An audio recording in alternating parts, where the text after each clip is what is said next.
Assalamualaikum adik-adik semuanya. Apa kalian tahu bahwasanya ada beberapa sifat koligatif larutan yang bisa dihubungkan dalam suatu diagram? Mulai dari penurunan tekanan uap, kenaikan titik didih, sampai penurunan titik beku. Penasaran nggak gimana bentuk diagramnya? Simak baik-baik ya videonya. Jangan kebanyakan di skip, biar kalian ngerti ya.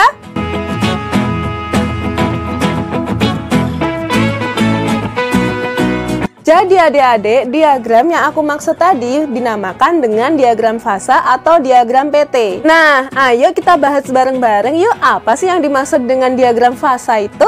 Diagram fasa atau diagram PT adalah diagram yang menyatakan hubungan antara suhu dan tekanan dengan fase zat. Nah, kalau misalkan digambarkan kayak gitu tuh, ada sumbu P yaitu untuk tekanan dan ada sumbu T untuk suhu.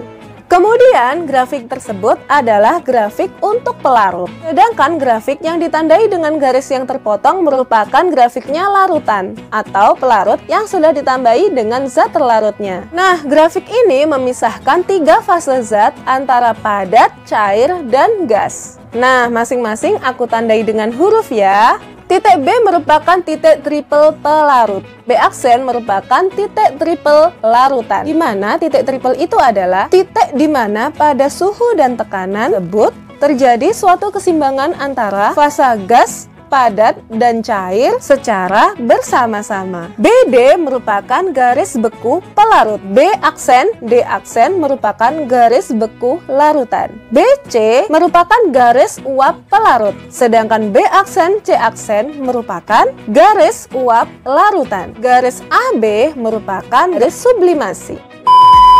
Adik-adik, kalau misalkan kalian sudah mengetahui istilah-istilah dalam diagram fasa, sekarang kita cari tahu yuk, di mana sih letak kenaikan titik didih itu? Oke, di sana sudah ada diagram PT. Garis tersebut merupakan tekanan uap pelarut murni, di mana pada tekanan uap normalnya, yaitu 1 atm. Kalian lihat, garis P0 dan garis uap pelarut menemui titik potong kan? Titik potong ini kalau misalkan kalian tarik lurus ke bawah, maka didapatkan TB0.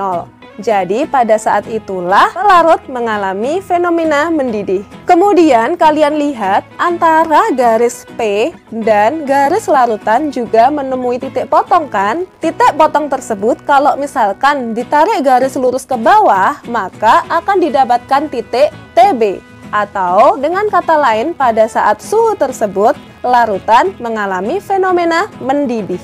Adik-adik, antara TB0 dan TB ada pada titik yang berbeda kan? Nah, selisih antara TB0 dan TB inilah yang disebut dengan delta TB. Itulah kenapa didapatkan rumus delta TB adalah TB dikurangi dengan TB0. Cukup mudah bukan? Oke adik-adik, sekarang kita membahas di mana sih letak penurunan tekanan uap.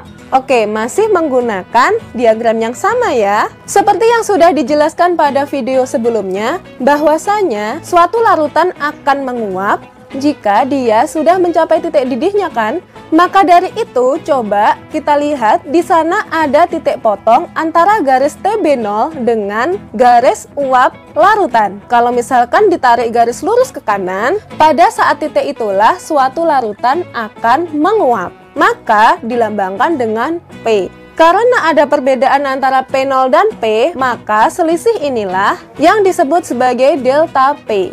Maka dari itu, kenapa rumus dari delta P adalah P0 dikurangi dengan P. Sudah paham? Adik-adik, sekarang kita lanjut untuk mengetahui di mana sih letak penurunan titik beku pada diagram fasa. Oke, masih menggunakan diagram yang sama ya.